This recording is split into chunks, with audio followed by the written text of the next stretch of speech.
Bonjour à tous, on commence notre revue de presse en Angleterre avec le coup de tête de Fellaini sur Agüero qui fait la une partout ce matin. Au-delà du résultat 0-0, le derby de Manchester s'est terminé sur l'expulsion du milieu belge avec ce coup de folie. Il est cinglé pour le Sun, mais aussi pour le Daily Star et le Daily Mail. Le Télégraphe, lui, titre Fellaini Shame, c'est tout simplement la honte.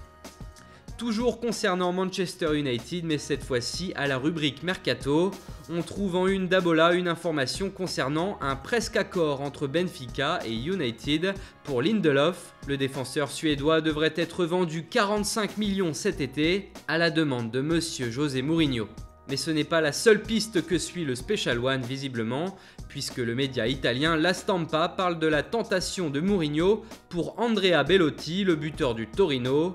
Et si le club italien a fixé un prix étonnant de 100 millions d'euros, le quotidien affirme que Manchester United pourrait se rapprocher de cette somme plus facilement qu'on ne le pense. Et encore plus fou, on parle de 200 millions d'euros pour Neymar dans le Daily Record. C'est le montant de sa clause libératoire et selon le média britannique, Neymar lui-même semble croire que Manchester United sera capable de sortir une telle somme pour s'attacher ses services. Ce serait sans aucun doute le plus gros transfert de l'histoire. Côté départ, puisqu'il en faut bien quelques-uns avec ses futurs transferts de folie à Manchester, le gardien David De Gea se rapproche de plus en plus du Real Madrid. D'après le journal Marca, cela devrait coûter aux dirigeants madrilènes aux alentours de 75 millions d'euros. Le président Florentino Pérez aurait même déjà scellé le contrat et avancé les négociations.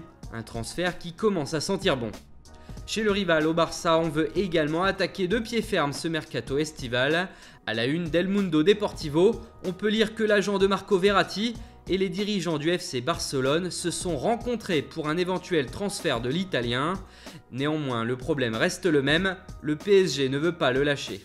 Autre dossier chaud au Barça dont parle le journal Sport, celui de Théo Hernandez. Alors qu'il était tout proche de signer en faveur du Real Madrid, le Barça l'aurait apparemment convaincu et devrait finalement payer la clause libératoire du jeune français afin de le recruter. Il s'agit là de 24 millions d'euros. Enfin, petit retour en Italie juste pour vous montrer que selon le Corriere dello Sport, la grande priorité estivale de l'AC Milan, ce sera l'expérimenté espagnol Fabregas. Voilà, c'est tout pour aujourd'hui. Bonne journée à tous sur Foot Mercato et bon week-end.